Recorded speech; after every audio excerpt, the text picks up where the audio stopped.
Hi, this is Rara, deeply rooted international doula services.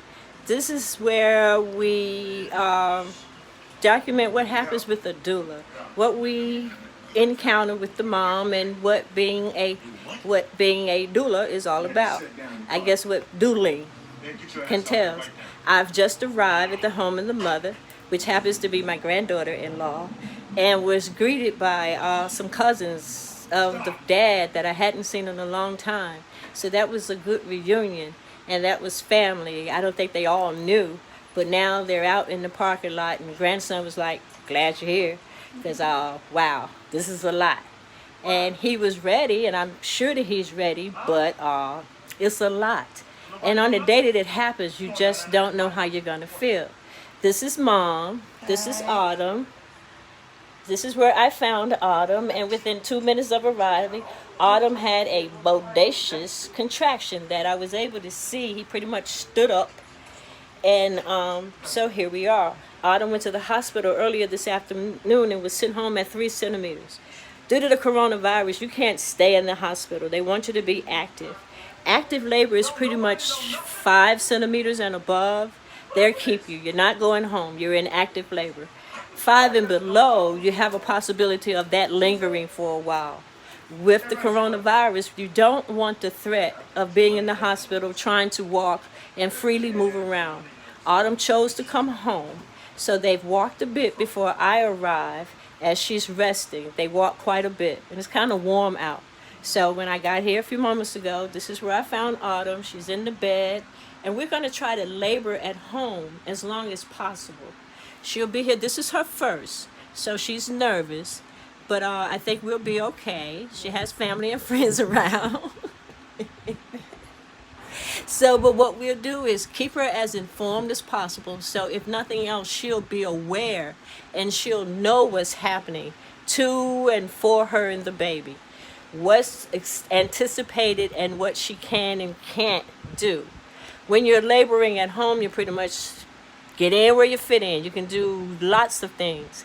I am pretty much gonna, in a few minutes, when I think that she's ready, we're gonna do some ferocious walking. She has a good walking neighborhood that she can go up a hill and things of that nature. So, and I see that it looks as though the intensity of her contractions increased once she stopped her walking, and that's what you want to do.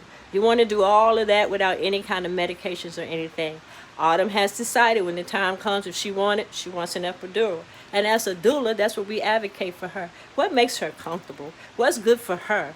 You get no stars in your crown from anybody if you do or do not take an epidural. What you need to do is review with your doula the different pain methods that can be used. I'm a physical person. I like to move. I like to dance. I like to walk. I like to bend you over the back of the chair and in the shower naked with your husband and all sorts of different things to bring you physical comfort. And it's all within the realm of comfort of the mom. If she doesn't want to do anything, then that's what she does. But we try as much as possible to give her the information that she needs to move forward. So this is where I found the mommy in the bed. She had a contraction and she looked at me like, "Ugh." So we're going to practice our breathing, and we're going to talk about what's happening and how she progressed. And as best I can, here she goes with a boo. And where I would Autumn, I'm a rag doll. As much as you can, relax your body. As much as possible. As much as possible. And breathe. Come on. Come on. Come on.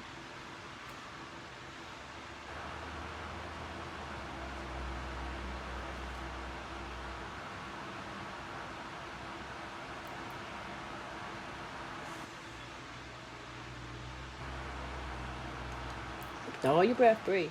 Don't hold your breath. Ooh, here you go. Don't hold your breath. Breathe.